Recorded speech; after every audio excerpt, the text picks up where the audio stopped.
the UCI School of Law.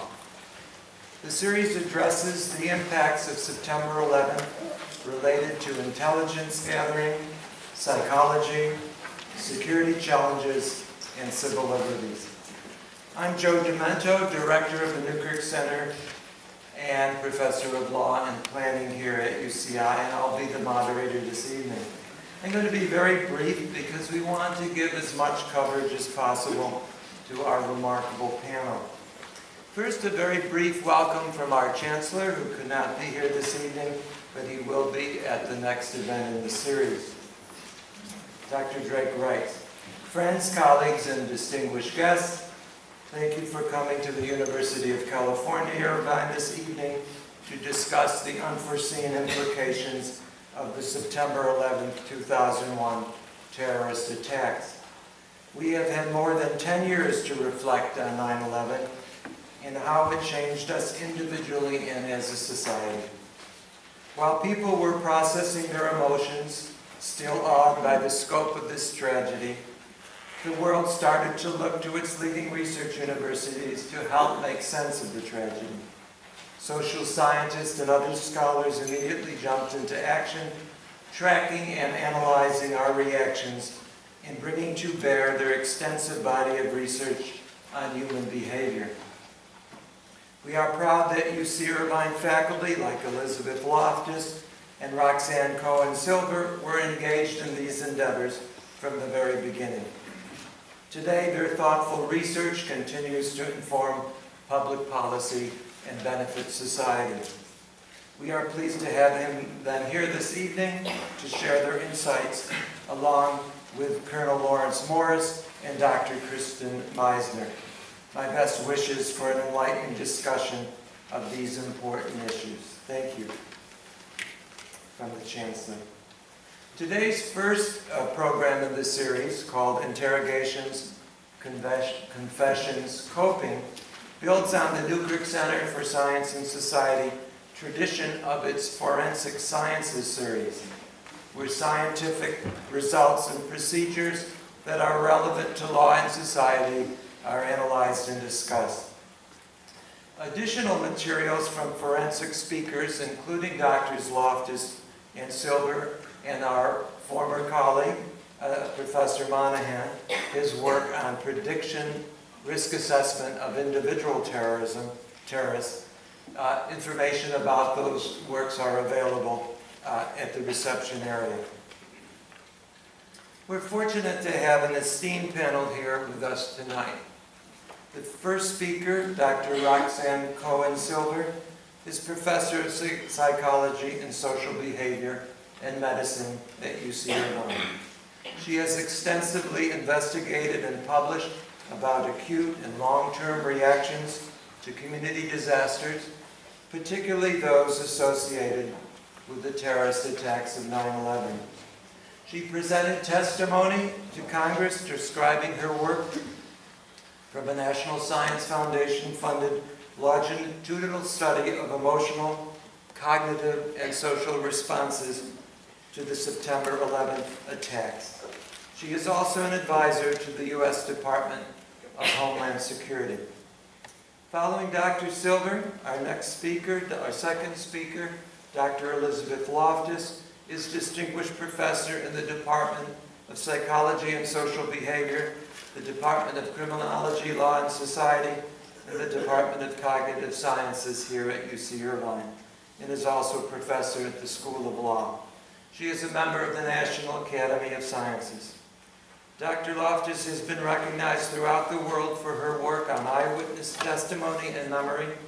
She has been an expert witness or consultant in hundreds of court cases, including the Bosnian war trials in The Hague, the Oklahoma bombing case, the Michael Jackson case, the Hillside Strangler case, and many more.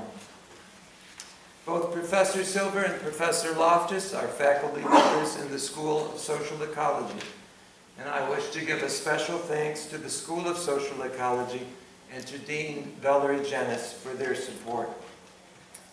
Our next speaker, our third speaker, Dr. Kristen Meisner, is the Director of the Law and Social Science Program at the National Science Foundation. He is also an associate professor of psychology and criminal justice at the University of Texas at El Paso.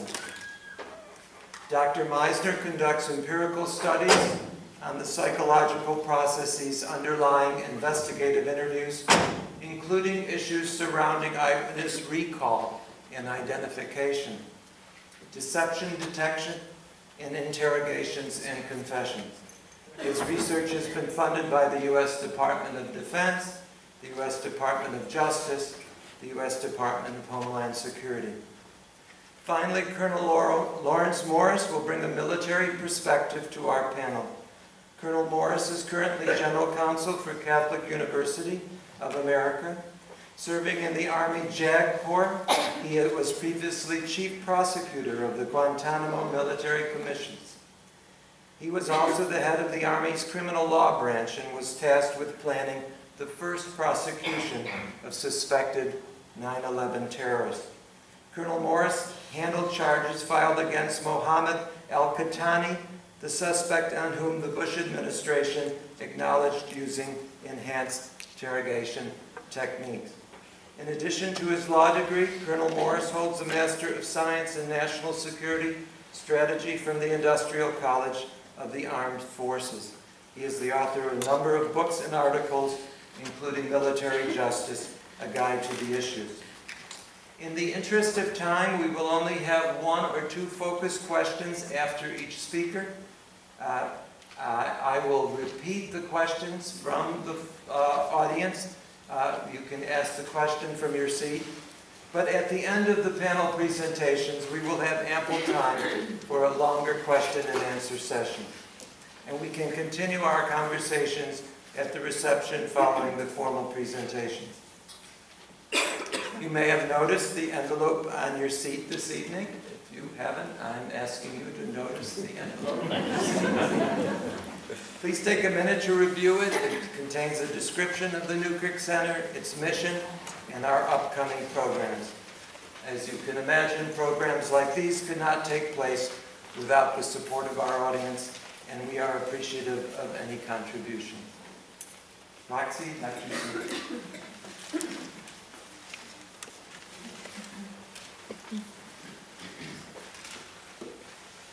Thank you very much. It is my pleasure to join the Newkirk Center today to speak about coping with 9/11, with a particular focus on the national impact as we reflect back on the last decade. There are many characteristics of traumatic life events that make them particularly stressful. They are random. They are unpredictable. They are uncontrollable. And when they are a community-based event, such as a natural disaster, they become a shared experience among many victims. Terrorism is a unique case of a traumatic life event.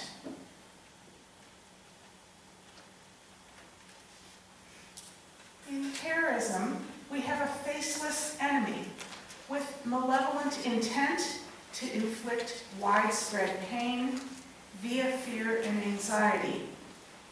Terrorism is inherently a psychological phenomenon because of its goal of shaking the populace via fear and anxiety. Terrorism is a purposeless act of violence via either conventional weapons, biological, chemical, radiological, or nuclear. Terrorism is uniquely stressful because there is an ongoing threat that prolongs fear and a sense of vulnerability among the population. And importantly, there are political undertones, motivations, and ramifications that we will undoubtedly hear more about in today's panel. And 9/11 was a unique case.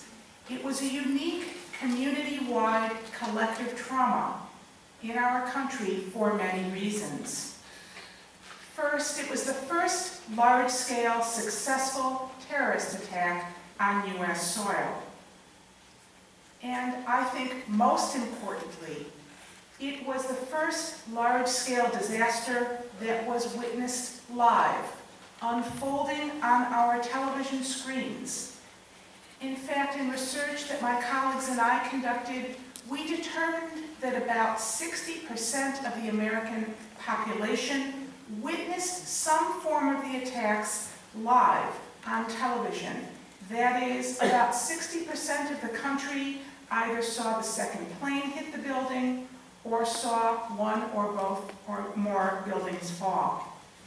This is very unusual. Never before have we witnessed a trauma unfold live on our television screen. And 9/11 highlighted our vulnerability to terrorism. After the September 11th attacks, we could no longer see terrorism as something that happens over there or elsewhere.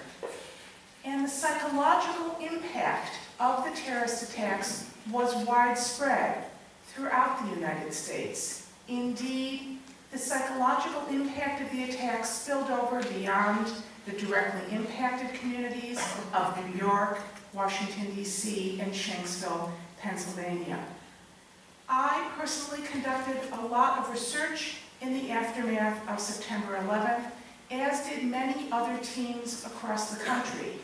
And today, because I do not have too much time to talk about the details of the research, I'm going to just give you a flavor of some of the research that I personally conducted with colleagues, as well as some of the conclusions that have been drawn from the research more generally. This first slide shows you some findings from my national longitudinal study of several thousand people who were followed within days after the attacks and followed for several years. And about 2 weeks after the attacks, in a nationally representative sample, we found that almost 12% of the population was experiencing symptoms of acute stress, symptoms that in fact were disruptive and, as I said, widespread across the country. This is not simply in New York, Washington, and Pennsylvania. About 2 months after the attacks, at the time of the anthrax scare throughout the country, we saw that this number was raised to about 17%. By 6 months, however, the impact of the attacks had declined. The symptoms in general remitted by about 6 months, certainly continued in that fashion throughout the next several years, and over time, a majority of people were coping pretty well with the attacks. That's when we look at symptoms of acute or post-traumatic stress disorder. However, the attacks had effects beyond just looking at symptoms of psychopathology. Indeed, in large part to show the effectiveness of the 9/11 attacks, worry and fear of terrorism was pretty stable in our country, despite the fact, of course, that we know that there was no successful attack after 9/11. Those are percentages? This is the mean on a scale showing that people were feeling about at least some worry about terrorism throughout the 3 years after the attacks. What you saw is some decline. You see some decline in the first few months, but despite the fact that there was no successful attack beyond this, we see that the rates stay approximately the same. So it's very important that when we consider the impact of 9/11, we don't merely focus on psychopathology. In fact, in research that I conducted with my colleagues, as well as some additional research conducted after the September 11th attacks, we see physical health effects among individuals who were merely exposed via television.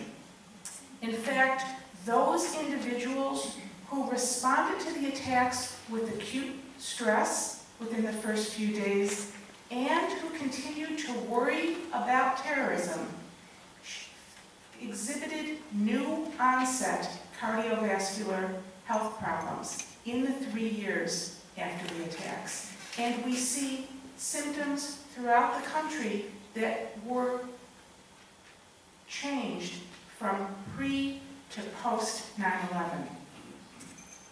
But we all can think about the ways in which the attacks have changed our behavior.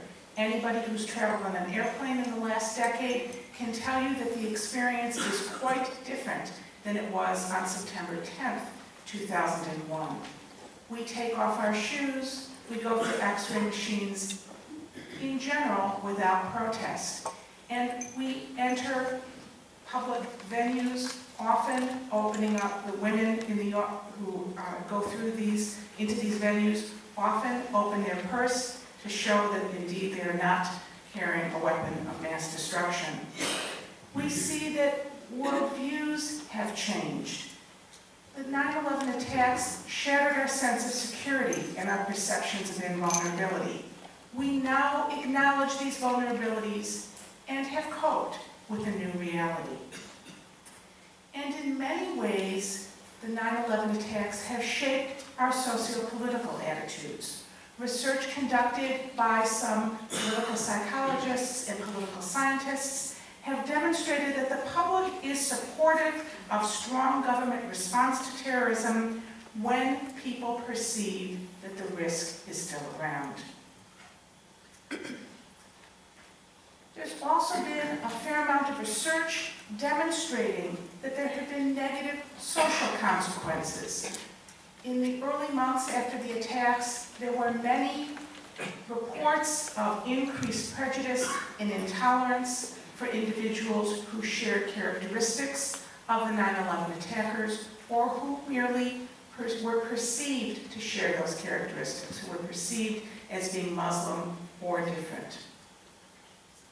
But in addition to those negative social consequences, there have also been positive social consequences of the 9/11 attacks. If we think back to the early aftermath, there was an increase in charitable donations, blood drives. People became engaged in their civic communities, and patriotism clearly seemed to increase.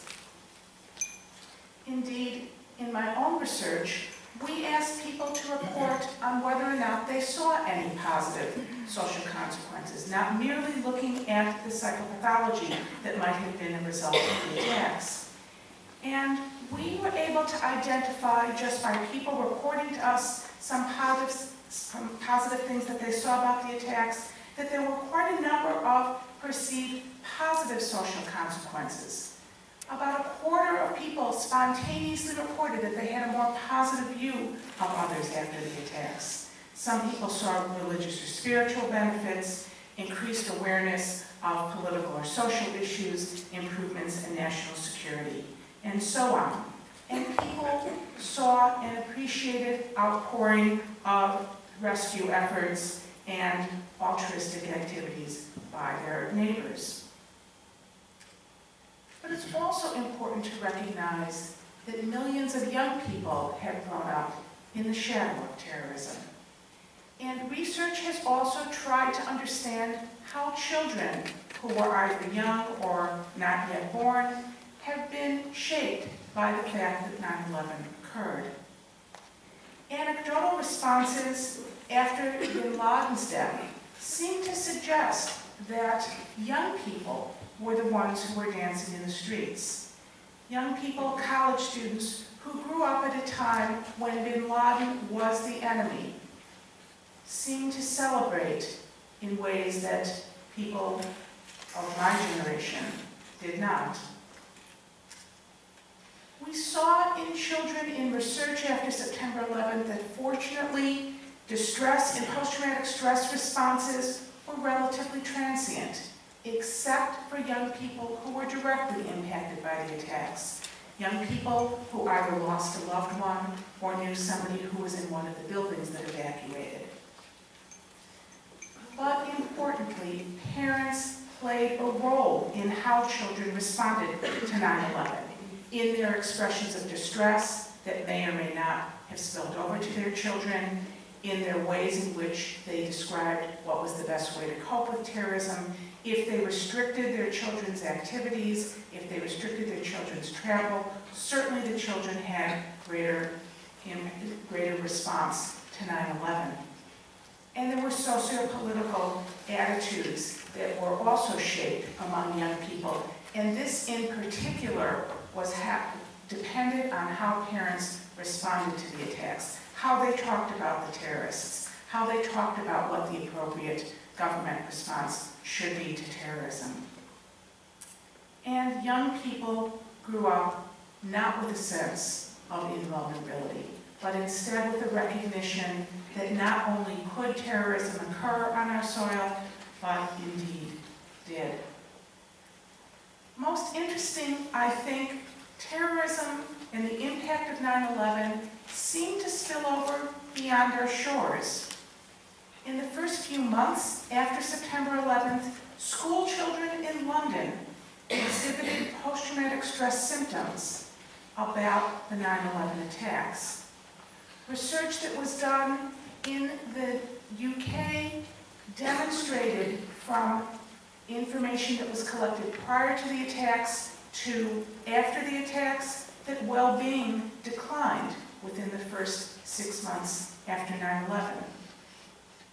And in a study conducted in the Netherlands, women who were pregnant during 9/11 had children who were of lower birth weight than women who were pregnant 1 year later. So how, in fact, can these effects spill over beyond our soil? Obviously, the media.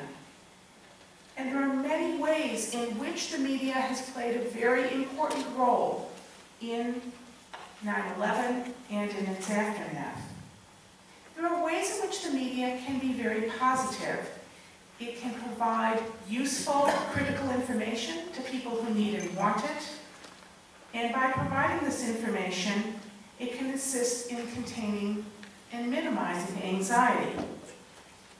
The media can educate the public and normalize variability in response, can show the various ways in which people might be responding to attacks like 9/11. And importantly, the media can show us how to learn from others' experiences. But the media is a double-edged sword. By presenting graphic visual images, the media can reactivate the traumatic experience and enlarge the geographic range of exposure to the trauma. Anecdotal reports after 9/11 seem to suggest that young children who saw on television the buildings fall thought that it was happening over and over again. The media can exacerbate distress and anxiety by continuing to show pictures of graphic images. One of the things that concerns me is when the media simply shows one way of responding, inaccurately portraying the range of ways in which people might respond to something like the September 11th attacks.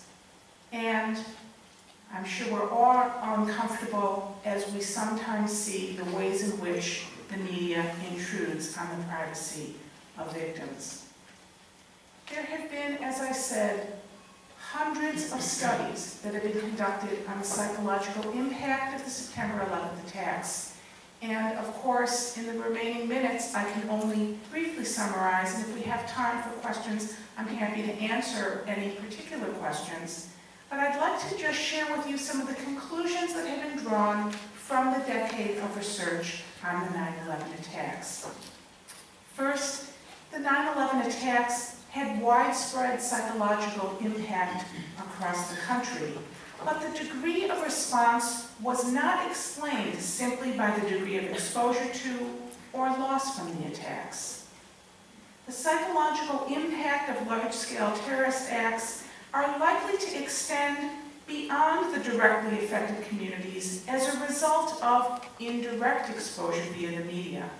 And I believe that one can expect widespread impact to a larger geographic area anytime one sees these graphic pictures. And again, to remind the audience, we saw many people witness the attacks live as they unfolded. Research has demonstrated that those with prior mental health difficulties, such as anxiety disorders and depression, were more likely to respond to the attacks of 9/11 with acute and post-traumatic stress symptoms and distress over time. And the immediate psychological response to 9/11 was a strong predictor of prolonged stress responses to the attacks over time. Research that my colleagues and I conducted found that the kind of strategies that people employed within the first few weeks after the attacks had some long-term effects. In fact, certain kinds of strategies seem to be maladaptive over time. Giving up or distracting oneself or engaging in denial predicted ongoing distress and ongoing post-traumatic stress symptoms. And ongoing stressors exacerbated the long-term effects of 9/11. Research has helped us learn a number of lessons. One is, I think, to be aware of and sensitive to the enormous variability in response that was seen in the research and seen throughout the country, both immediately and over time. The importance of avoiding pathologizing, quote, normal or understandable reactions to an abnormal event. This was something that we had not experienced before. It's important to recognize that both the physical and mental health effects of terrorism are likely to go beyond those directly exposed. And it's important not to expect a simple dose-response relationship. After the attacks, I had many people come up to me after presentations that I would make to say thank you for saying that it was okay that I would cry for no reason, even though I knew nobody who died that day. It's important to recognize that there may be certain early predictors of long-term difficulties, such as a prior mental health history or early coping strategies or ongoing stressors that may prolong distress to events like 9/11. And it's also important to recognize that cultural differences are likely in response to events like 9/11 based on prior life experiences and cultural norms. And terrorism need not be as deadly as 9/11 to be effective. The DC snipers were very effective in 2002 in the short term in creating anxiety and fear in the population, and unpredictability is critical for the success of terrorism. 9/11's effects were not limited to post-traumatic stress responses, although I have to say that over in the years since, that's the basic question that I've been asked by many people. But I think it's important to move beyond psychopathology to consider the broad, wide-ranging impact of the 9/11 attacks. But one strong conclusion of the research is that residents of the United States exhibited great resilience in response to the 9/11 attacks. Much of what I'm talking about today and much of what I have just reviewed is included in a special issue of the flagship journal of the American Psychological Association, The American Psychologist, who published last month a special issue on 9/11. 10 years later, Dr. Loftus had a paper in that journal as well as I did, and there are some flyers in the back if anybody is interested in purchasing one of the copies. There's ways in which you can do so. I think that it's important to recognize that psychologists are not the only ones who have examined the 9/11 attacks, but again, because the attacks were so successful in impacting the psychology of our country, I think it's important for psychologists to consider the ways broadly defined that 9/11 has influenced us. I'm happy to answer, I think, one or two questions, and then we can move to the next speaker.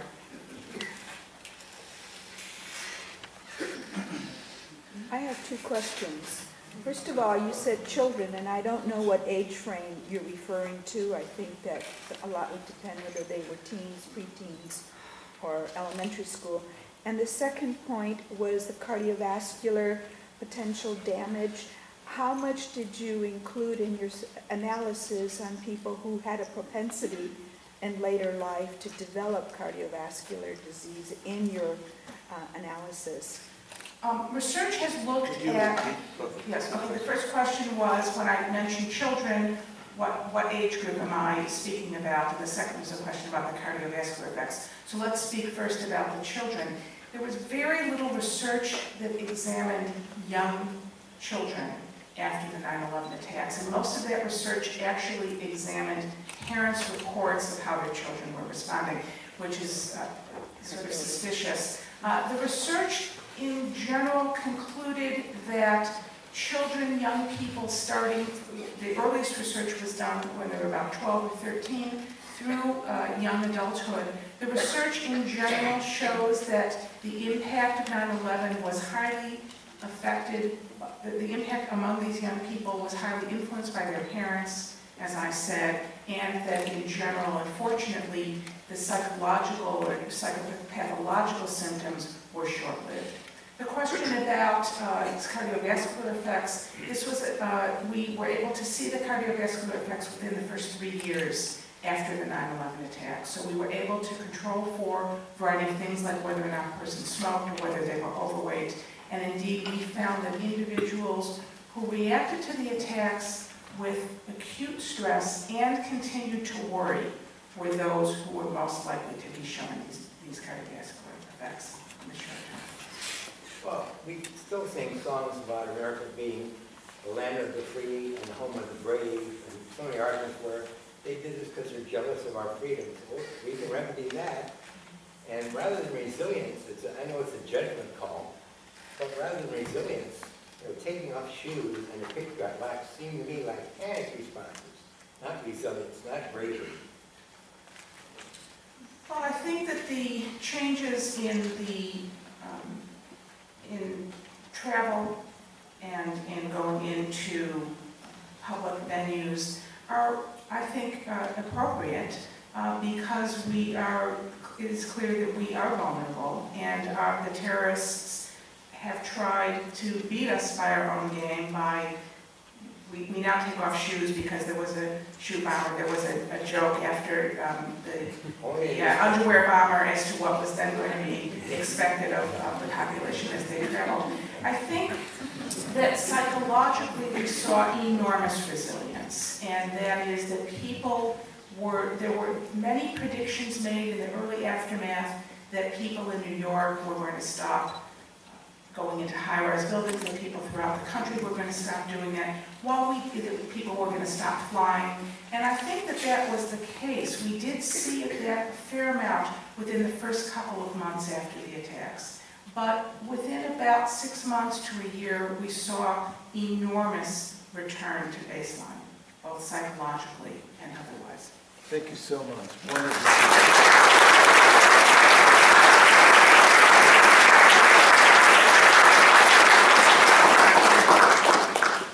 Dr. Loftus.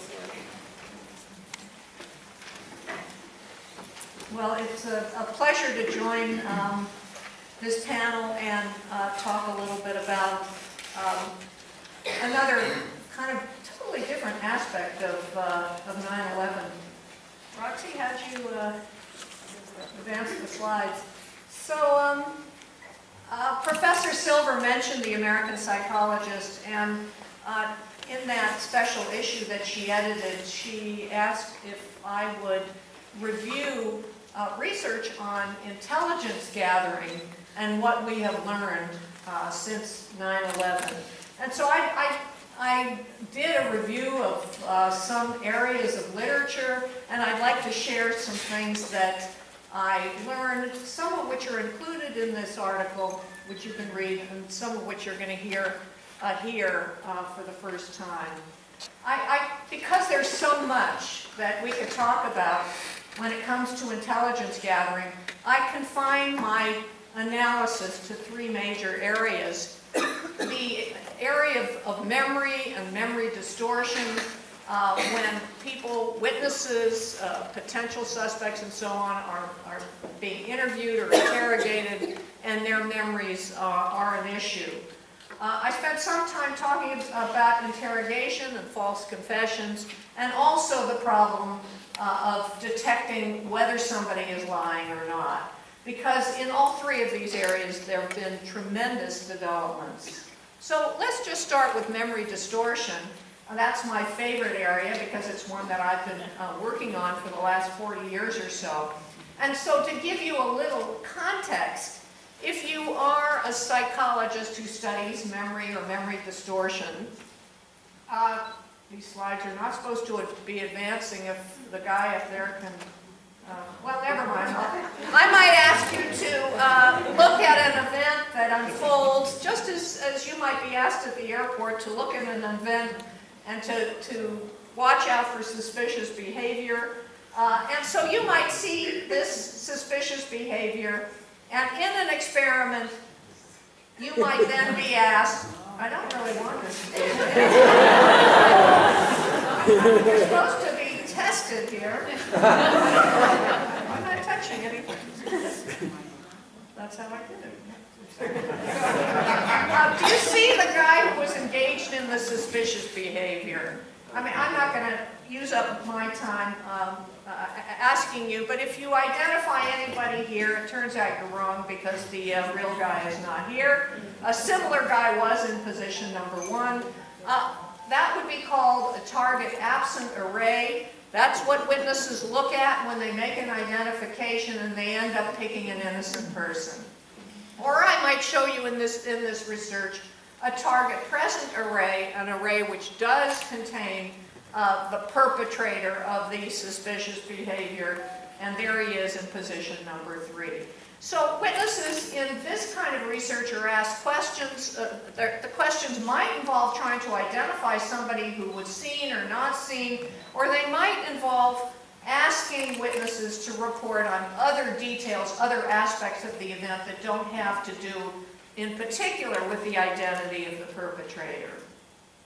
Now, one of the criticisms of this kind of laboratory research is, even if you're showing a film that's fairly violent, it's not a real event, and so at some point, some psychological scientists invented this idea, let's do something that we call convenience store studies, where a customer, and I want you to keep in mind this particular kind of study, a customer goes into like a 7-Eleven store, he's really a Confederate, engages in some kind of bizarre behavior, like paying for something with that's worth about $2 in all pennies, or something so he stands out as being unusual. And later on, the clerks are going to have to identify that suspicious customer. When this work was initially done, the time period before the identification took place was originally set to be 24 hours. That is, these clerks are going to be asked a day later to identify the suspicious customer, and their performance was so poor that the investigators shortened the retention interval to 2 hours so they could get people essentially off of the floor, able to identify some of the time so they could look at the impact of various variables. So I think it's significant, and when I tell you about a specific case involving terrorism, the idea that these clerks, after an interaction with a suspicious customer that lasted for maybe 5 minutes, were unable a day later to identify the faces of those customers very well, very much, if at all, above chance, is going to be significant. These studies got criticized, and now we come to a series of studies that was done after 9/11 in response to one of those criticisms. The criticism is, well, these events aren't particularly stressful. I mean, show us or teach us something about what happens when witnesses experience something very stressful and then have to answer questions or make an identification. And this brings me to some fascinating work that was invented using a very unusual population, invented by a psychiatrist named Charles Morgan, whom you see here. His first paper on the soldiers, sailors, and military personnel who had gone through survival school was published in 2004. Now these military personnel have gone through an experience that you may or may not know about, although I'm sure our fourth panelist does. They learn what it's going to be like if they are ever captured as prisoners of war. They go through an experience that's abbreviated SEER for survive, evade, resist, and escape. And what these soldiers learn in the process is how to evade the enemy, how to escape if they're hunted down, how to resist if they're captured, imprisoned, or tortured. They're put into mock prisoner of war camps that look something like this, and they are eventually captured, and once they're captured, they're hooded, they're strapped together, they're stripped of their identities, they're put into these little cells, these teeny cells, with third world toilets and no toilet paper. One of my worst nightmares here. They are extracted by helicopter, which is what is going to happen to them if they are being held in a territory where the jungle is too dense for the helicopter to land. And ultimately, these soldiers are rescued, and there's an absolute flood of emotion. This is an extremely stressful experience, and stress hormone levels have been measured in the soldiers who go through the SEER experience. So the stress hormone levels measured in these soldiers by Dr. Morgan are shown in red. They're as high or higher than the stress hormone levels, cortisol levels, if you want me to be specific, that are associated with other activities known to be very stressful, such as skydiving for the first time. Well, I had a chance to convince Dr. Morgan to introduce some misinformation into one of these survival school studies. And I want to tell you a little bit about the study that we will hopefully publish soon. Just a little bit more about the SEER experience. These soldiers are first experiencing classroom instruction for 4 days. Then they go out in the field. They spend 4 days trying to evade capture, but they're not going to evade it. It's extremely stressful. They eventually get captured. They get put into the mock prisoner of war camp, where they are interrogated for 30 minutes. It's a very stressful interrogation.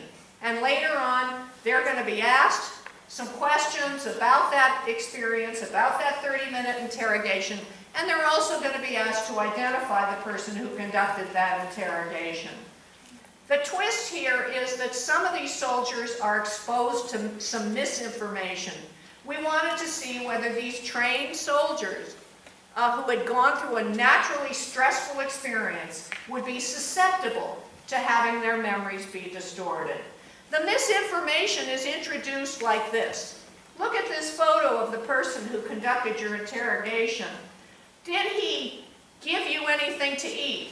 Did he give you a blanket? Did he let you speak to anyone else?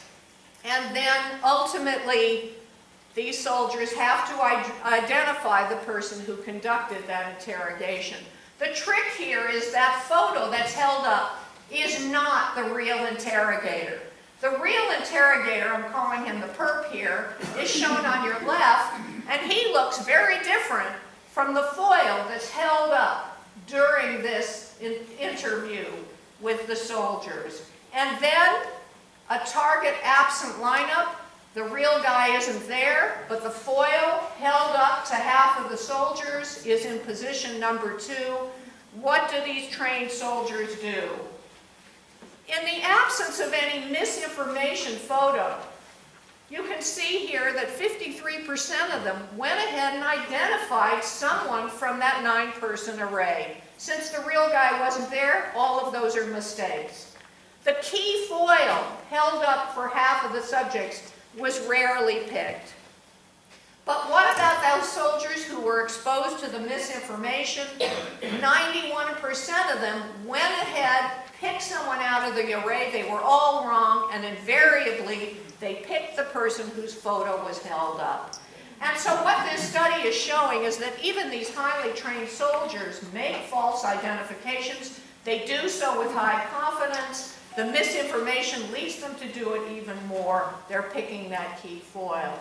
And what disturbs me, actually, as I think about the fact that we are about to publish these results, is we're really publishing a recipe for people to go out, commit atrocities on other people, and then, in some sense, wipe away the memories in the minds of these victims of the person who committed those atrocities. It just makes me feel a little uneasy, but I do, you know, when I come down to the ethical, social, difficult issue here, I still believe it's important to get these findings out so we can learn how to defend against this.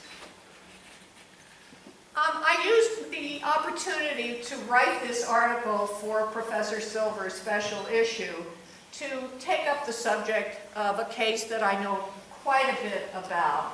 And that's a case that's back in the news yesterday, the case of the Lockerbie bomber al-Megrahi.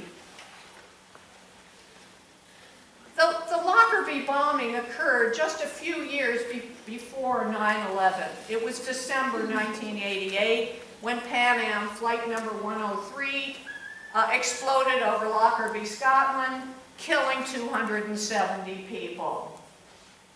What you may not know is a much younger al-Megrahi, much different looking, was ultimately convicted of what? He was accused of, I'm going to refer to him as D for defendant, of buying some clothes in Mary's house, a shop in Malta. And the prosecution theory was that those clothes were wrapped around the bomb that was hidden in the cassette recorder that was on the plane that exploded over Lockerbie. But I want to tell you a little bit about the identification by the shopkeeper of Mr. Megrahi, because that was virtually the only evidence, considered the critical evidence that led to the conviction of Mr. Megrahi. The shopkeeper was originally interviewed in September 1989, 9 months after the purchasing of the clothes.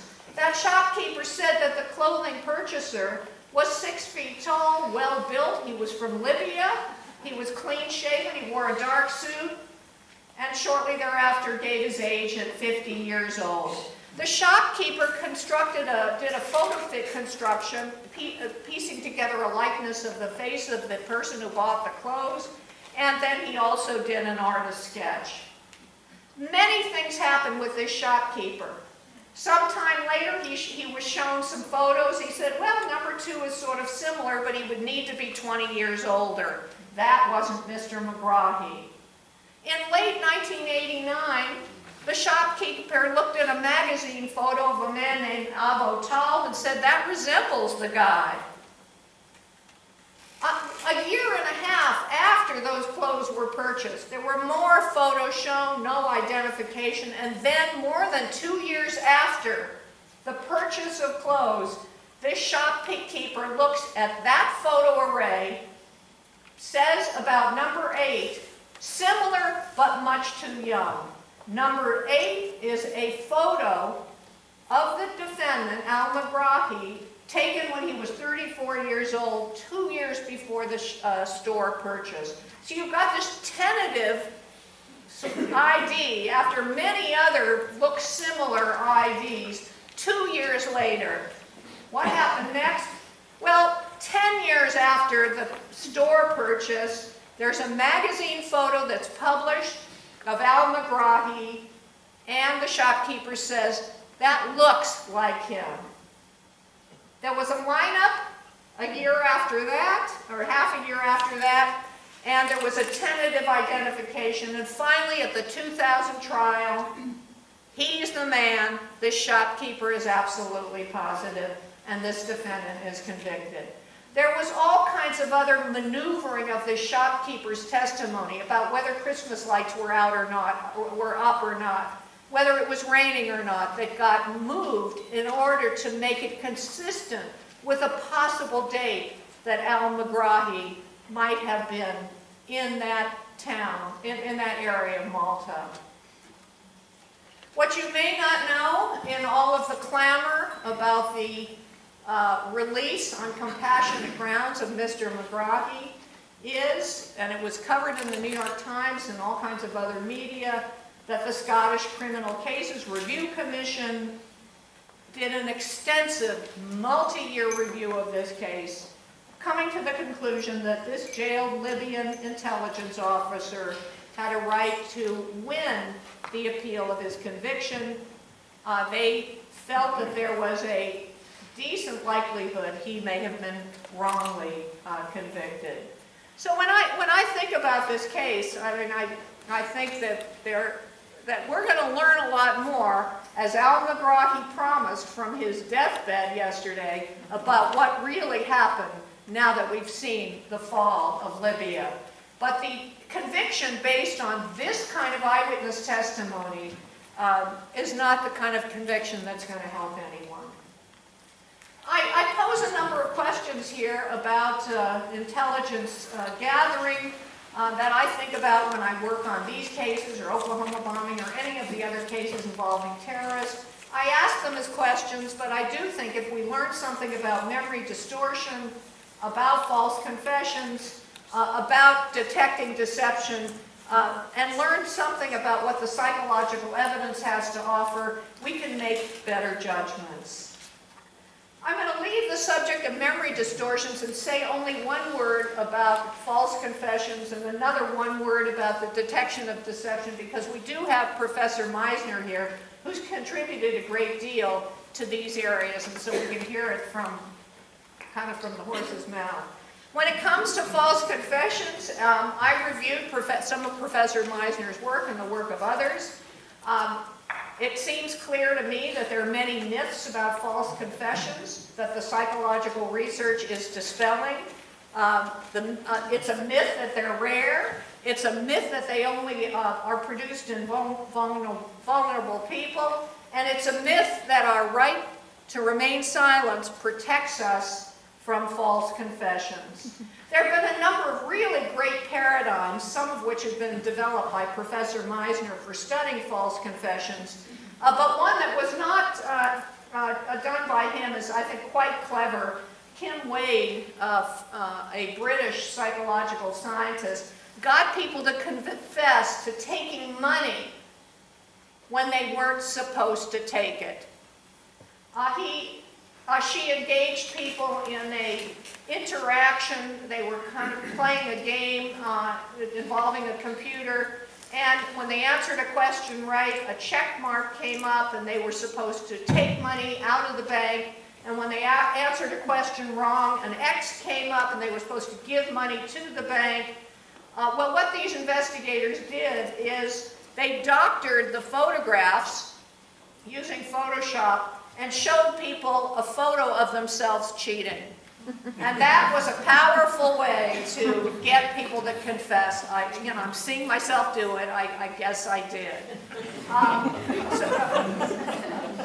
In the deception area, I wonder if I have time for this movie. There's a big problem with detecting deception. We're not very good at it. And the reason we're not good at it is we use clues that are not diagnostic. We think if people fidget, they're probably lying. We think if they avert their gaze, they're probably lying. And even people who are out there training some of our law enforcement are using these clues. Can we have the movie?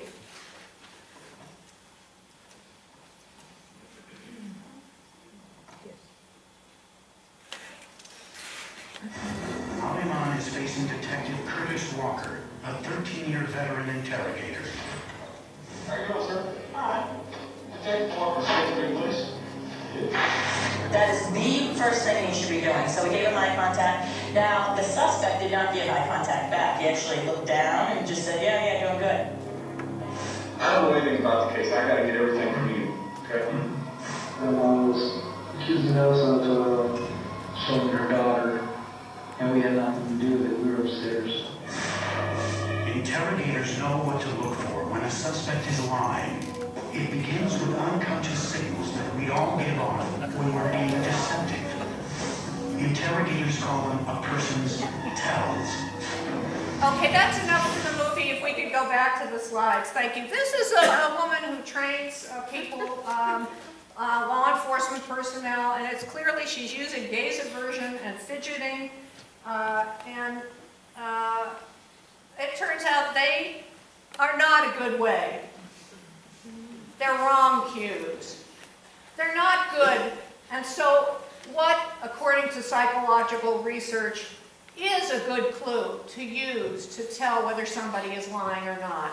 There's a lot of work that's been done on what liars actually do and don't do, what cues detectors use to tell what is good and what is not good, and these have implications for interviewing. So what did I learn from reviewing this literature for purposes of this special issue? A lot of clever research paradigms. I'm just going to tell you one of them.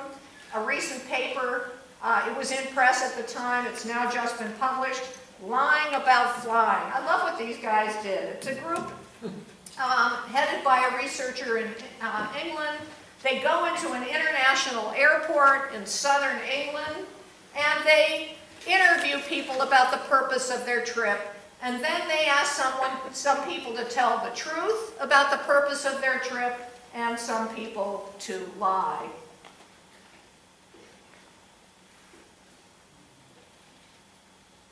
They hypothesized that maybe the liars would use fewer words. Actually, they made up an excuse about the purpose. They might not have much to say about it, but in fact, no. The liars didn't use fewer words when they were interrogated. Did they provide fewer details in their account? No, they didn't do that. Well, how about, was their story that they came up with less plausible as judged by others? Yes. And were there more contradictions? Yes. And so this is just an example of what we've learned now, that people are not good. They're using cues that they shouldn't be using. They can find better cues that they should be using. They should not be using gaze aversion because it's not diagnostic. And keep this in mind. This worries me a lot. Some cultural or ethnic groups engage in more gaze aversion. African Americans are, for example, people from Turkey who are living in Holland. So, I'm going on the research. So just imagine a situation where a Caucasian detective, like the one we saw training in that 1-minute video clip, is interviewing a member of a different cultural or ethnic group. They're engaging in their ordinary, typical gaze aversion, and that Caucasian interview is interpreting that as a sign of deception. So one of the pieces of advice that I thought was really useful and very on point, advice for investigators that flows from this work, you can, when you're interviewing, be accusatory, actually say to the person, you seem like you're lying, or you can engage in a more information gathering approach. What did you do after you left the gym last Saturday? And it turns out that the latter style of interviewing, it gets you more information that then allows you greater opportunities to find inconsistencies, contradictions in what you're learning that can be useful and diagnostic for detecting deception. I had a word about torture in my article, and basically there's a whole big controversy about what torture is. Opinions vary. One thing we know about having an opinion about torture is it depends on how much pain you're in or how much pain you've experienced. People make different judgments about what is torture and what isn't. And so it occurred to me that maybe what we ought to have in the world that is trying to define for us what is torture is individuals involved in the decision-making process who know something about pain and enduring torture. Mr. Pham is a military personnel, a former Marine actually, who wrote a memoir called A Sense of Duty. It's wonderful because in that memoir he describes going through the survival school as one of those soldiers. And he described being slammed against the wall. He described that interaction with the interrogator, said he slapped me with his open hand. Stars appeared in my vision. I bit my gums, my mouth quickly filled with blood, and Mr. Pham underwent the waterboard torture. He said that he left that SEER school a few pounds lighter with a swollen mouth and an incredible fear of being captured by the enemy. Maybe he should be serving on those panels that are trying to decide what is and what is not torture. So in the moment that I have left, I just want to say that I believe psychological research and science has much to contribute to understanding how to combat suggestive influences that may be used against people, to develop methods that lead to more productive intelligence gathering. Thank you.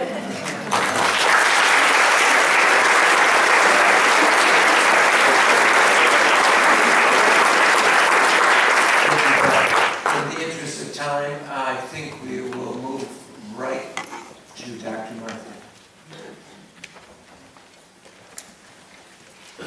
Well, Colonel and I have our work cut out for us. Those were great presentations. Thank you for inviting me to speak. And Beth, thank you for setting me up so well. You cut this talk in half. So Andy Morgan and I actually have something in common. I've started to interact in a world that Andy's been in for a number of years. I've stepped to what many call the dark side, but I've started to interact with interrogators, with people who conduct training in the interrogation schools, in the military, in the intelligence community, and federal law enforcement. I've sat through those trainings. I've undergone the training myself. I've been the subject of interrogation, all in an effort to learn a little bit more about this process that we call interrogation, and also to begin to engage those trainers in a way that we might work together to collaborate on research and to seek evidence-based scientific approaches to improving the process and methods of interrogation. That's what I hope to talk with you about today. So we all know why we're here. We're talking about post-9/11, and we're asking the question, what does social science contribute to our understanding post-9/11? What have we learned from social science post-9/11, and what can we contribute as scholars and researchers? One of the questions that I ask myself post-9/11 is, how can we counter the threat of terrorism? What can I do as a psychologist? How can my research contribute to understanding counterterrorism strategy? The typical response to this by a non-psychologist is we should engineer new toys. We should build big missiles, and we should put up new airplanes, and we should put up new satellites that can gather information, and we should build systems that can wiretap phones and monitor electronic communication. And I would say, yes, those are potentially effective, but we're leaving out the human element here. And in fact, any intelligence officer will tell you one of the best sources of intelligence is one-on-one human contact. Talking with someone else, getting to know them, eliciting information in subtle and sometimes overt ways. Well, post-9/11, we didn't do a very good job of interrogation. Where did our interrogation strategies come from? Were they scientifically based at that point? No, I want to suggest, in fact, they're really based on customary knowledge. Customary knowledge is really developed by experience. It's handed down through training or shared experience, and it's even represented in our laws and regulations. Many of the interrogation manuals were written by experienced interrogators. Little or no social science contributed to the efficacy of those approaches. And you might even ask, well, where did the enhanced methods of interrogation come from? They came, in fact, from the very SEER school that Beth was talking about. They were methods that were used by the communists against our own soldiers and in other venues as a way of coercing and engaging in propaganda against our soldiers. Are they effective methods of interrogation? Well, they've never really been subjected to a scientific test, and I want to talk a little bit about that today. What I'd rather have us rely on is scientific knowledge. And I think we all understand what scientific knowledge is, but it's based on theories, in our case, of human behavior. It involves a systematic study, observation, experimentation, and it involves a consistent replication of findings. And it's based on this that we can actually develop what I'll call evidence-based approaches for information gathering. Well, I think two critical events, and I kind of struggled with this word event. You might call one a movement and another an event, that really did encourage a scientific approach to interrogation. In fact, through the 1970s and 1980s, we have very little scientific knowledge of how to interview or elicit information from non-cooperative individuals. So two events changed that. The first is the Innocence Project movement that happened in the early 90s, late 80s, that really led to a surge of research in this area and other areas, eyewitness identification being one area, but certainly false confessions being another. The other event, of course, is the atrocities of Abu Ghraib, the public and political debate over waterboarding and the ethics of using those and the efficacy, the effectiveness of using those methods. And I'll show you what I mean by encouraging science on these issues. This is the publication counts from 1970 to 2010 on studies looking at interrogation and credibility assessment. Credibility assessment is just another word for detecting deception. Let me point out the events that I've talked about here. Here's the Innocence Project movement in the early 90s, late 80s. Here's 9/11, and here's Abu Ghraib. In fact, there has been a movement to study this more empirically, much of it funded by the government and much of it funded by our universities and the initiative and interest of our researchers. So this is what I'm interested in. A science of interrogation. Law enforcement, national security, intelligence personnel need a scientific perspective from which to identify methods that promote the elicitation of diagnostic, credible, accurate information from both cooperative and non-cooperative individuals. And our objective, as I mentioned, has been to partner with professional communities to identify and develop ethical, evidence-based approaches that might be trained and implemented. Are you with me so far? Okay. So, a quick review of the interrogation process. It begins with information that leads you to an individual. It might be source information, it might be evidence in an investigation, but it leads you to an individual with whom you're going to have a conversation. That individual may be willing to talk to you in a non-detained context. They may also be detained and prove to be non-cooperative.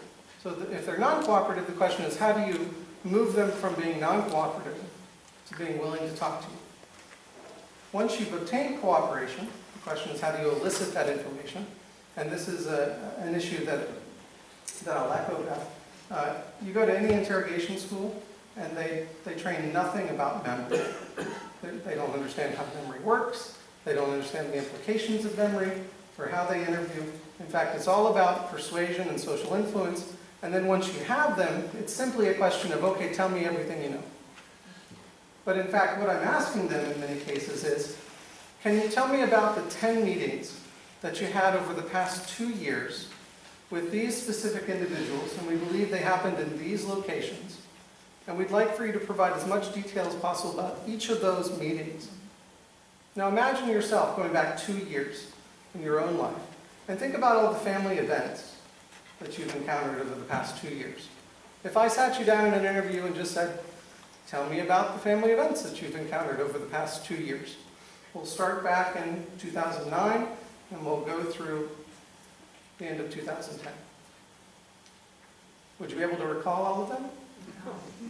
And in a level of detail that an interrogator would expect? So how do we elicit information in that context?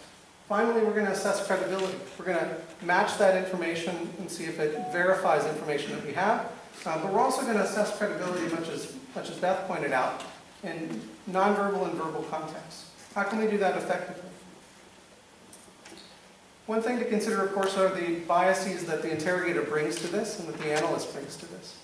We have a study that's just come out in Law and Human Behavior showing that if interrogators believe that a suspect is guilty, they're more likely to engage in longer interrogations using more guilt-presumptive and coercive tactics, leading ultimately to false confession rates that are higher if they don't believe the person's guilty or believe them to be innocent. So what is the effect of that process of confirmation bias? And also, what about the interviewee characteristics, the detainee in this context? We know that some individuals are more susceptible or vulnerable to influence. They may be more suggestible, they may have lower cognitive capacity, they may be juveniles and be more suggestible in this context. These are all factors that we have to take into consideration. What I want to talk about briefly today is the process of obtaining cooperation, eliciting information, and assessing credibility, or what I'll call interrogation, elicitation, and credibility assessment. Because I think most of you are probably interested in the interrogation part of this, I'm going to spend more of my time there, and I'm going to briefly cover some issues in elicitation and credibility assessment.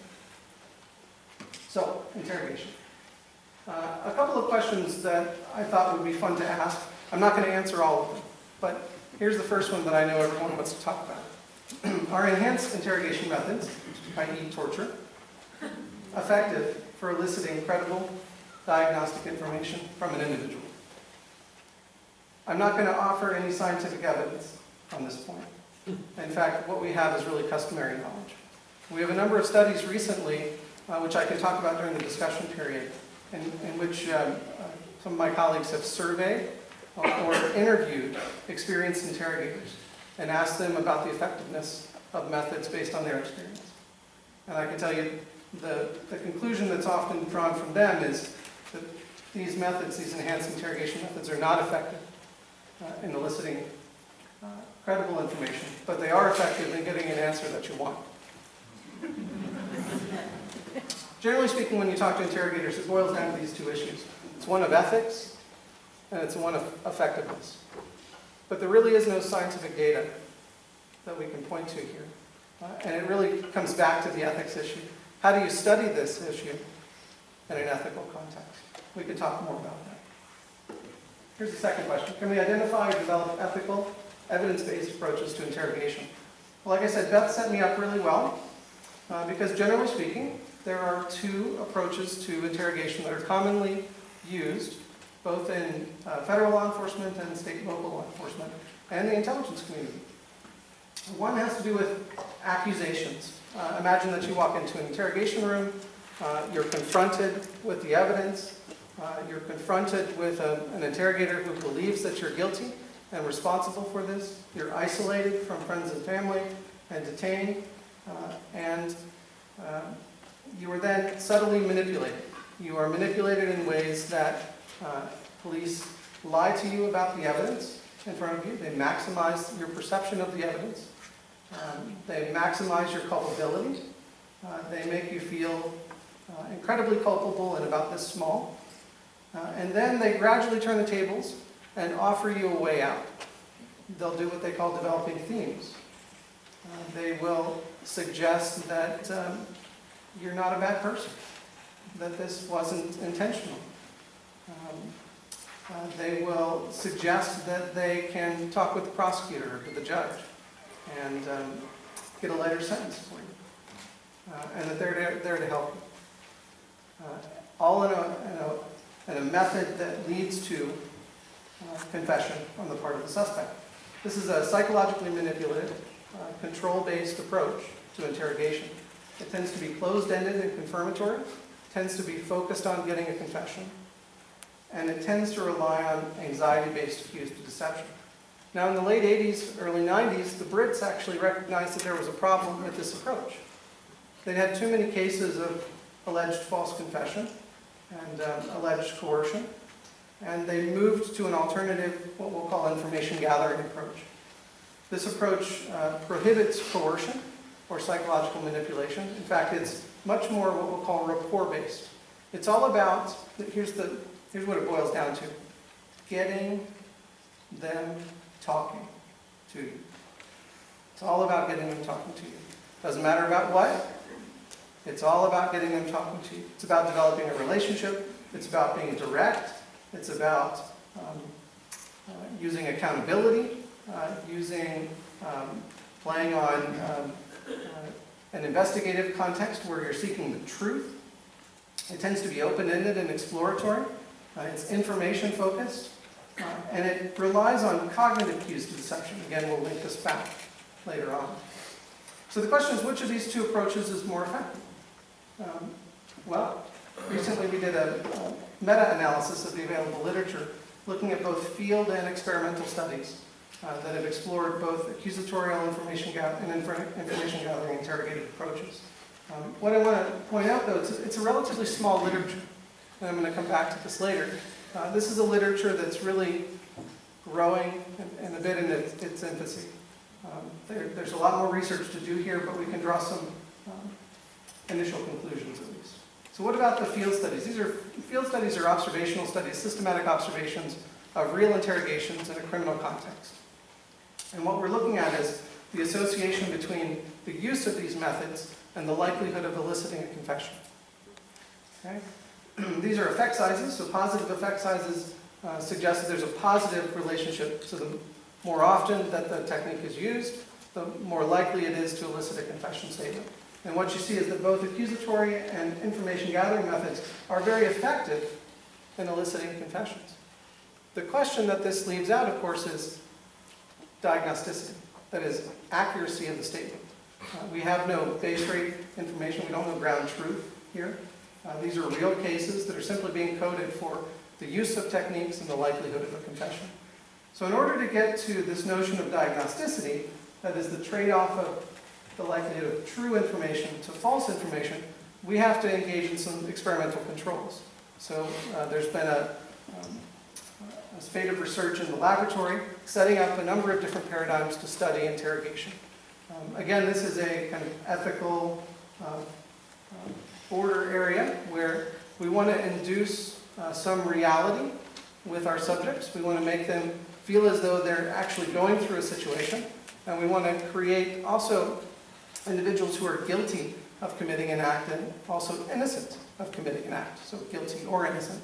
And one of the paradigms that we developed, we did this by introducing the subject to a confederate in the context of a problem-solving experiment and gave them the experimental rule of it's important that you share information on the group problems. They were going to solve problems together in some instances, and in other instances they were going to solve problems by themselves. So it's okay to share information when you're together on the group problems, but when you're working on the individual problems, don't share information.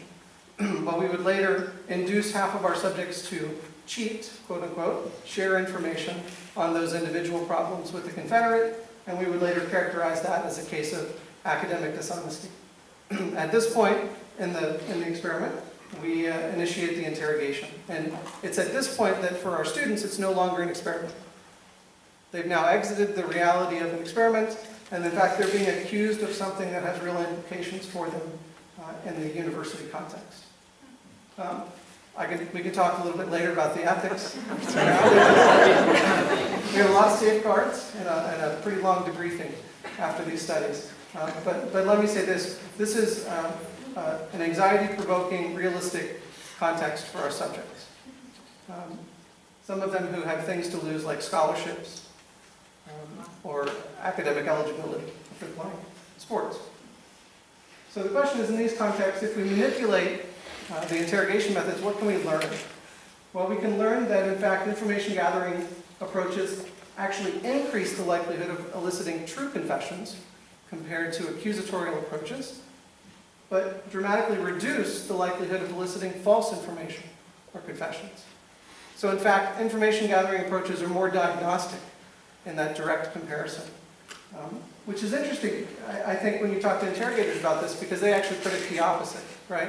These are the very soft sell, direct, rapport-based methods, compared with the psychological, manipulative, accusatory methods.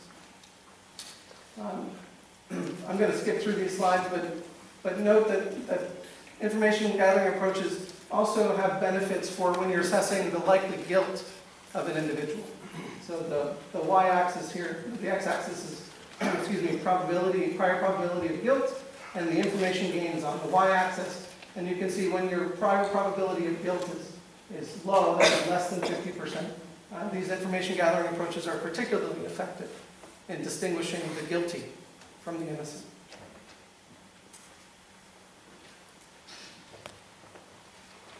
Lastly, can such methods be effective in the collection of human intelligence for suspected terrorists?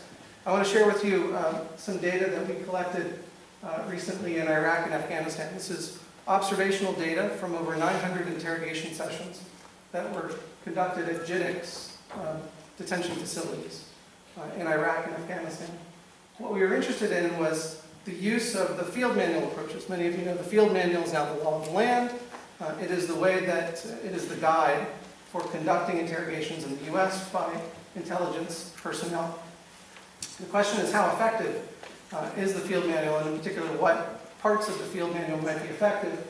One of the things we found was that interrogators would often group techniques in ways that resemble the accusatorial and information gathering approaches. So the control anxiety approaches were really psychological manipulation akin to accusatorial approaches, and the rapport ego approaches were much more information gathering, all about developing rapport and relationship. So the question is, how effective were these methods, these groups of methods, in eliciting intelligence from individuals that have been detained in these facilities? Let me just say, I can't show this data, but there's quite a range in the importance of the people detained. That is, they range from the very highly sought after, high value detainees to the very low level, we picked them up because they were around a particular area detaining. Controlling for many factors, which I can't get into here, what we find is that the rapport ego approaches are significantly more effective in eliciting intelligence information that lead to intelligence reports. And in fact, the control anxiety approaches have a negative effect, a significant negative effect. That is, they reduce the likelihood of eliciting intelligence information. Controlling, again, for interrogator experience, interpreter experience, and a range of other variables. My time's running short here, so let me just make some concluding comments about the other two areas. In the elicitation area, we've been focusing on what's called the cognitive interview, something that Ron Fisher's developed and Ed Geisman have developed over the past 25, 30 years. We have a recent meta-analysis that was published a couple of years ago on the cognitive interview showing it has large benefits for eliciting information, memorial information from individuals who are cooperative. Huge benefits in terms of added correct information and little or no cost and accuracy. In fact, we've done a study on the cognitive interview at a training facility in Arizona, intelligence training facility, and showed that it doubles the amount of information that you can get from individuals compared to the Army's own technique. In terms of credibility assessment, Beth made this point already, but let me make it again. The cues to deception, which are believed effective and in fact taught in many of the schoolhouses, intelligence, federal law enforcement, local state law enforcement, are in fact not the cues that are most diagnostic. The cues that are most diagnostic really have to do with the cognitive elements of recall and the story elements themselves. And in fact, what makes those elements, those cues stand out even more is when you make a liar work hard to recall something. So you can ask, for example, unanticipated questions of a liar that they haven't prepared for, compared with unanticipated questions of a truth teller. And you can show significant differences in those cues. You can ask a liar and a truth teller to tell the story forwards, and then ask them to tell it backwards. You ever tried to say your ABCs backwards? You can do it, but it takes mental energy, doesn't it? In fact, that mental energy exacerbates the differences between liars and truth tellers. And as Beth noted, these information gathering approaches rely on those elements to increase cognitive load, to increase elicitation, and they in fact enhance the cues that you get. So in closing, there's a link between the three of these that we're starting to find. That is, that the most effective methods of interrogation are also the most effective methods of elicitation. And they have a corollary benefit of facilitating credibility assessment as well. We're working with many of the schoolhouses now to run studies, experiments, do experiments at their facilities. And we're also chipping away at the content that they're teaching, transitioning them from that customary knowledge to more scientific knowledge. It's a process. We're just at the beginning. We've got a long way to go, but I think there's a great opportunity here to have a real impact. So, thank you.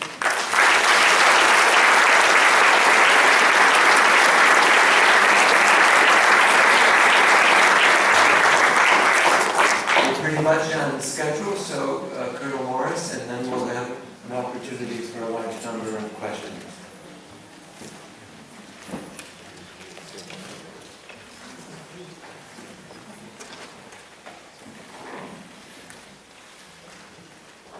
Good evening, everybody. I'd suggest pardon me, though I come to you because of my military background, that the perspective I bring to you is a justice perspective as opposed to a military perspective, maybe in addition to, because I don't see them as incompatible, of course. The particular issue that I want to talk about, out of all of the areas we could discuss regarding the military trial process, the military commissions, is how we use information gathered, might say unconventionally or non-traditionally. And this is, we have heard various versions of the ideal based on what I think all of us will concede in the humility of being citizens in the early part of the century, an imperfect process, something that we've learned an awful lot in the last 10 years, much less as we have worked and as Dr. Loftus and others have worked through their careers to figure out the mind only becomes more complicated the more we learn about it. What we were left with, what my task was, is to take information that's really been gathered, often imperfectly, and translate that and put it in front of a dozen human beings who are going to make a real decision regarding whether this person you're calling an accused terrorist is guilty or not of a war crime. I'll start by my statement that war crimes are different from other just crimes, and that war criminals in some important respects are different, that this conduct stands on a different plane, which is what warrants a different level of different justice system. Not a reduced or dumbed down system of justice, but one that is intentionally different based on the kind of conduct we're talking about, but most important, based on how, in many circumstances, we obtain the information that we're going to use against somebody. So a couple of threshold questions or assumptions from my perspective as I share this with you. First is that war is different from an ordinary crime, and that war criminals, notwithstanding the complexities of war, notwithstanding the hasty and other methods that are used to get information and get stuff, still merit accountability, that we must bring accountability, that it is part of our national task to bring accountability whenever we can to people who are accused of war crimes.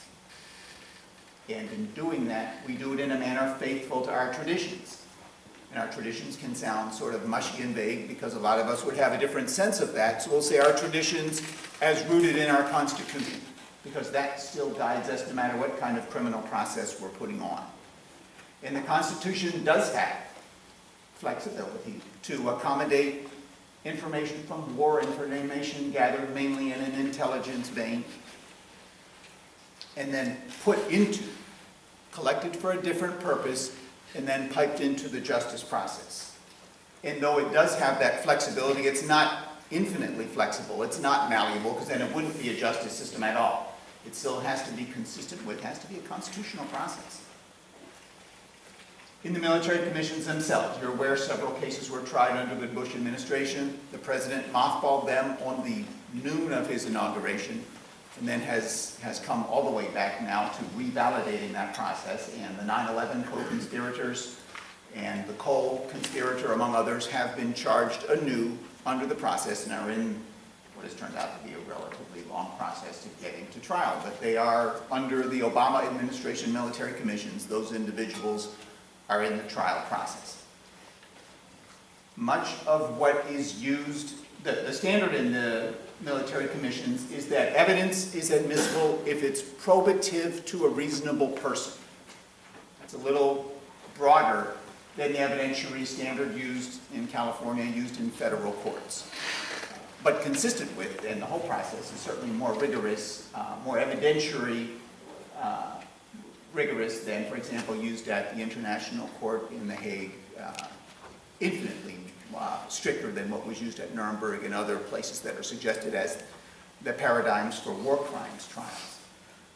Well, when we talk about this, we're talking about products of war and intelligence, which means mainly we're talking about statements and stuff, physical evidence or words out of your mouth.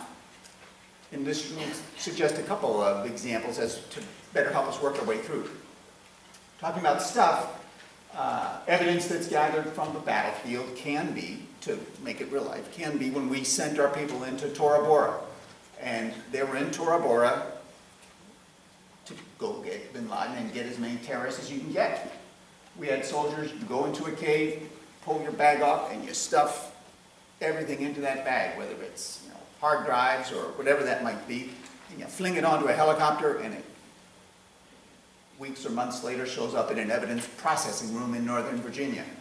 No semblance of, certainly no search warrant, no semblance of a conventional chain of custody, but pretty powerful stuff, and a whole lot of useful, concrete, otherwise admissible evidence. The other kind of stuff would be stuff gathered in places where maybe it doesn't help to know that we were. Let's say a country maybe not in Afghanistan, but nearby. A volatile country that we have an interest in its stability, and they have a complicated relationship with us, which includes some interest in some success in the war on terrorism. And let's suggest we have people in and out of uniform from any number of government agencies, law enforcement and otherwise, who might have occasion to be in that place. And let's suggest that the fact that they were there in cooperation with brother and sister agencies from that country, that it wouldn't do for the long-term stability of that country's government maybe to acknowledge or know that we were there helping them get that stuff, but that it's a trove of valuable information. So should there maybe be some way, some evidentiary vehicle to present some of all of that information unedited to a judge in secret, unilaterally in secret, the things that drive me nuts as a defense counsel. And before I became the chief prosecutor, I was the Army's chief defense counsel, so I have much honor for and affection for that side of the bar.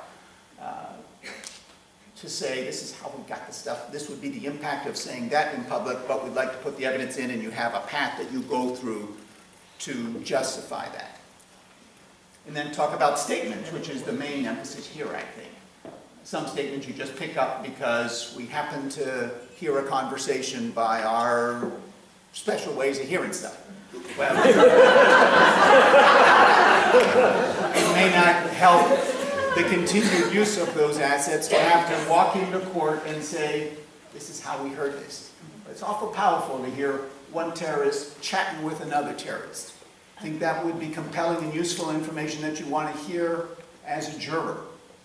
And do you think you should be disabled from hearing it because if we follow the normal evidentiary standards, you have to say how you got it, and if you have to say how you got it, you can never use that method again.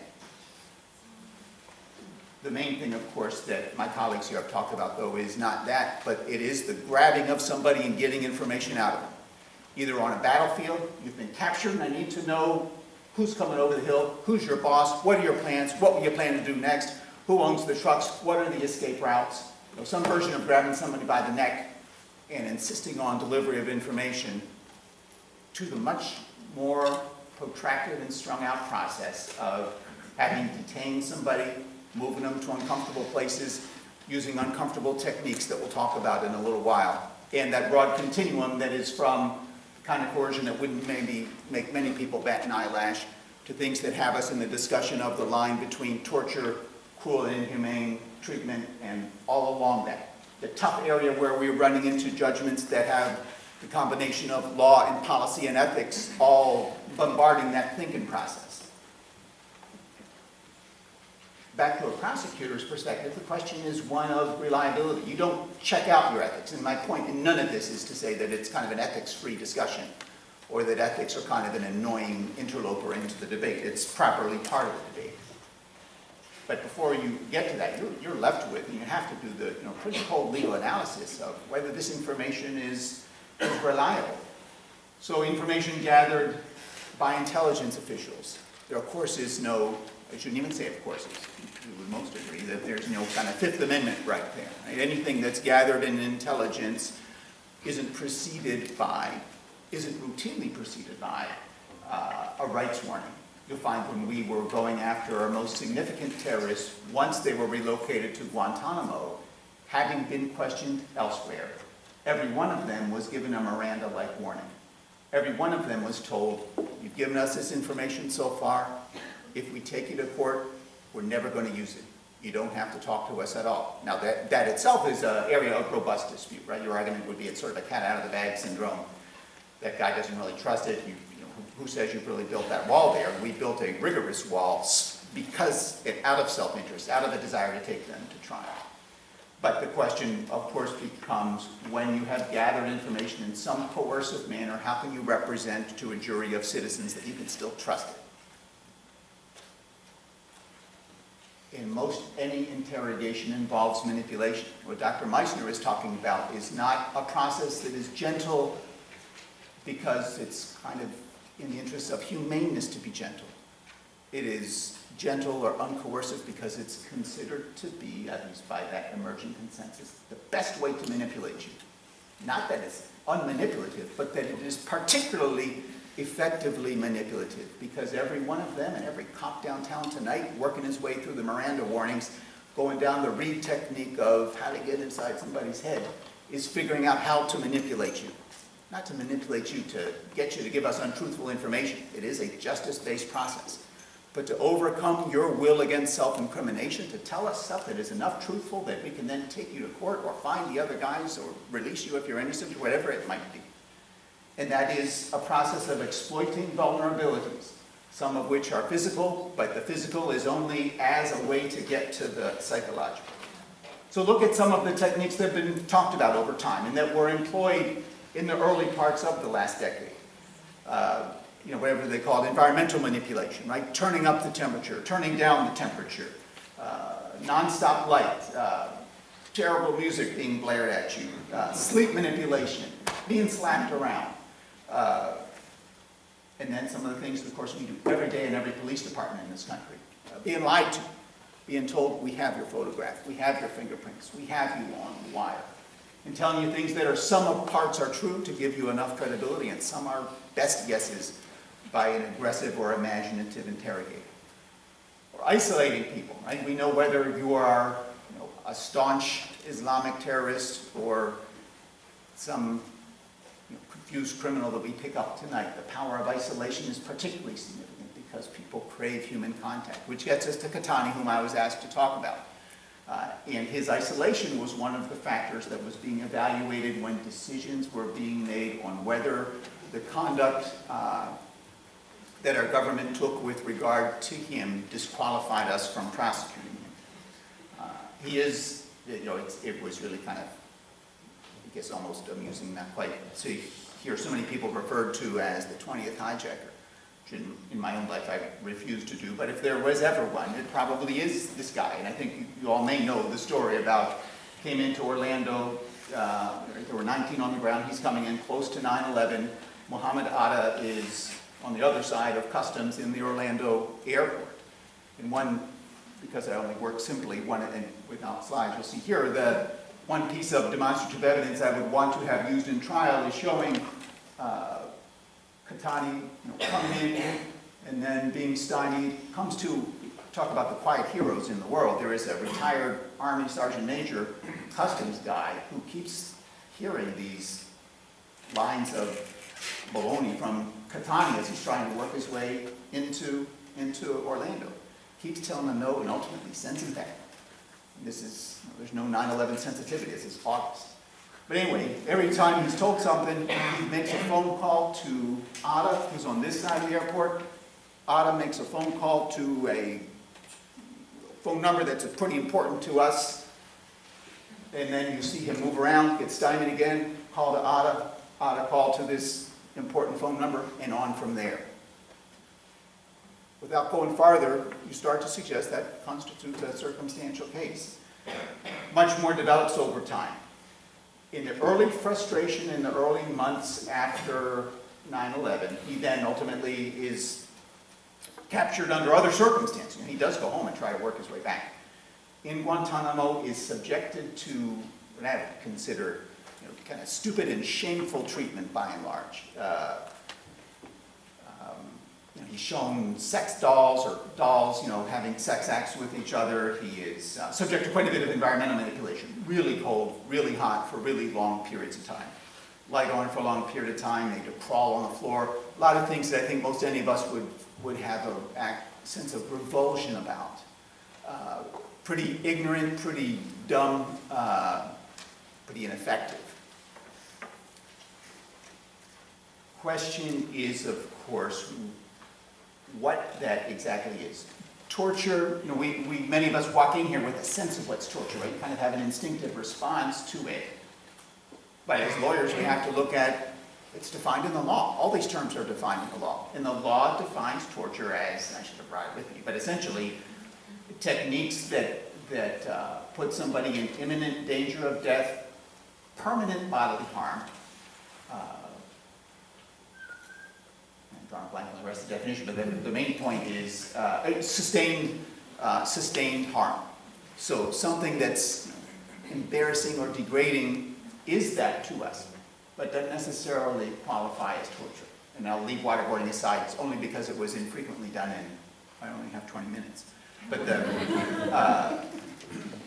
Dr. Meisner, I think, said, he talked about enhanced interrogation and said, i.e. torture. And I'd respectfully suggest to you it's a wholly different thing. That the enhanced interrogation techniques were carefully planned. And you can dispute the scientific validity and the wisdom and all that. But it was careful planning by serious people, working that ratchet and trying to figure out where along a continuum you can provide enough coercion that might produce an appropriate amount of pressure to get somebody to give you information. Nobody wants useless information. Our government doesn't have the luxury of chasing down useless stuff, and they don't want confessions from people who are innocent and don't want junk information that will then send our military or our intelligence assets on a goose chase in the improper direction. But the change in the law was, instead of simply barring the use of evidence as a product of torture, the standard when I was working the system, it was then changed to cruel, inhuman, and degrading treatment, which is a broader category.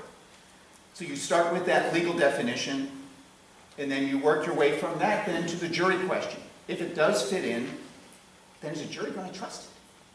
So it does no good for a prosecutor to believe it. You must be able to put it in front of a jury. Military juries, the most intelligent, most skeptical juries in the world.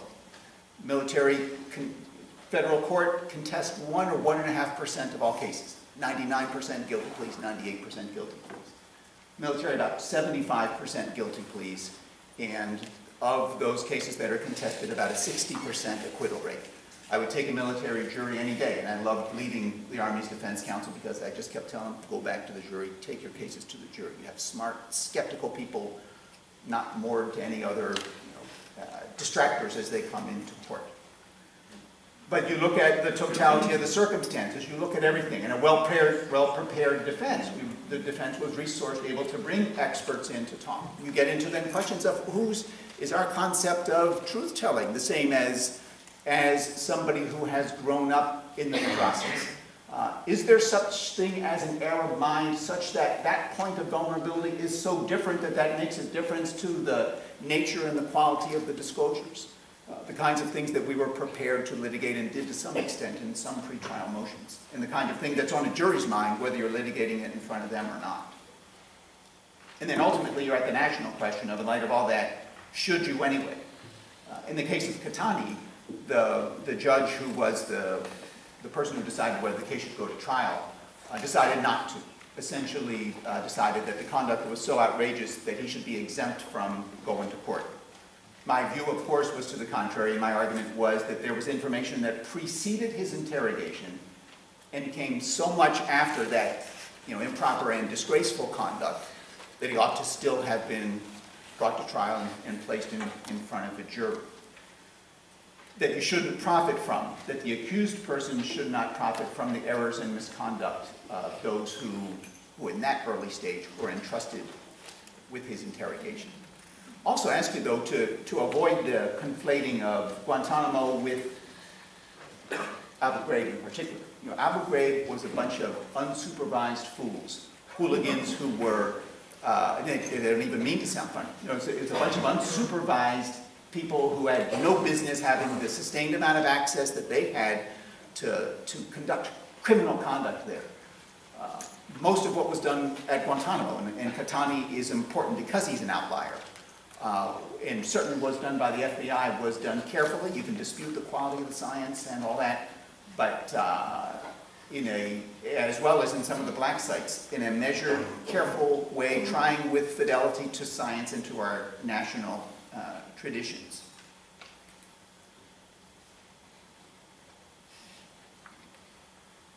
Excellent book to read is recently released by a man named Ali Soufan, S-O-U-F-A-N. He's a true national treasure. It's called Black Banners. I don't know the rest of the title, just released in the past month. He is an FBI agent, born and raised in Lebanon, and was you always say in the military that, Arlington Cemetery is full of indispensable men. There is no such thing. He was probably as close to an indispensable national asset because of his ability to connect with the people he interrogated. It's a phenomenal job, and I trusted his judgment and learned an awful lot from him. It is also noteworthy because he is nearly unique. We didn't have 50 or 100 Ali Soufans, people who were so deep in everything about Arab culture that when some pop-off terrorist throws him some junk about, we're here to kill all the Jews, he's able to say back to him, or say when the terrorist says, Muhammad wouldn't let Jews into the holy cities, and then he can talk back to him and say, but in the next hadith, why does he then speak about that his next door neighbor was a Jew at that time? So deep, it would be like not just knowing U.S. culture, but knowing your block or your synagogue or your parish in Irvine. That level of immersion in both cultures enabled him uniquely to engage. And so it's a little misnomer to say it was a soft technique. He was pretty damn hard on these guys. But he was hard on them based on that level of knowledge that then he wasn't able to be diverted. And of course, it wasn't contentious in the sense that it is when we're talking about the more conventional techniques. So to conclude, that process, paradoxically maybe, Barack Obama is the father of the modern military commissions. The man who campaigned on to kill him, to end the military commissions, who's also noteworthy because he is nearly unique. We didn't have 50 or 100 Ali Soufans, people who were so deep in everything about Arab culture that when some pop-off terrorist throws him some junk about, we're here to kill all the Jews, he's able to say back to him, or say when the terrorist says, Muhammad wouldn't let Jews into the holy cities, and then he can talk back to him and say, but in the next hadith, why does he then speak about that his next door neighbor was a Jew at that time? So deep, it would be like not just knowing U.S. culture, but knowing your block or your synagogue or your parish in Irvine. That level of immersion in both cultures enabled him uniquely to engage. And so it's a little misnomer to say it was a soft technique. He was pretty damn hard on these guys. But he was hard on them based on that level of knowledge that then he wasn't able to be diverted. And of course, it wasn't contentious in the sense that it is when we're talking about the more conventional techniques. So to conclude, that process, paradoxically maybe, Barack Obama is the father of the modern military commissions. The man who campaigned on to kill him, to end the military commissions, whose first act as president, before he had eaten lunch as president, he signed the act saying that we're getting rid of, closing Guantanamo and getting rid of military commissions, has brought them back to life, which is itself, in my view, act of tremendous leadership. To have the humility to change your mind on something that consequential is no small thing and rarely seen, I think, is because that is the strongest way, not the only way, but the best method to bring accountability for war crimes, where there's enough flexibility to be able to attack and bring in the kind of evidence we've talked about that is still an essentially justice-based process. When we think of 9/11 as kind of the rebirth of this whole military commissions process, I suggest to you that also started in after Lockerbie. So a man named William, Lockerbie happened on the scene between the Reagan and the Bush administrations, the first Bush.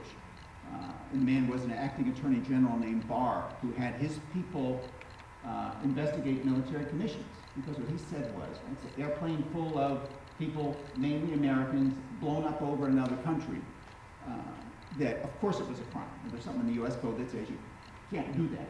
But it was more in the nature of a military attack. It was meant to get at Americans, not to necessarily kill discreetly. I mean, if there was a couple hundred people on that plane, but a true act of terrorism, to make America act differently because of that. And his point was, they had his people then do all this research on military commissions, and it finally laid into the too novel, too exotic, too hard to do between administrations box. But that kind of thinking is what brought us to where we are now. War crimes are distinctly different, and unless we disable ourselves from making these people accountable, there has to be some flexibility that enables us to bring them to trial, but to honor the skepticism that those in this community rightly bring to it. Have defense, have the proper, well-armed, well-supported defense counsel, recognizing the imperfections of all of us. Ultimately, we're just humans, from the people doing the interrogating to the whole judicial process. In that sense, we have made a lot of progress, but that system that we've used throughout our history remains a vital and just one, even for the complexities of today's war crime.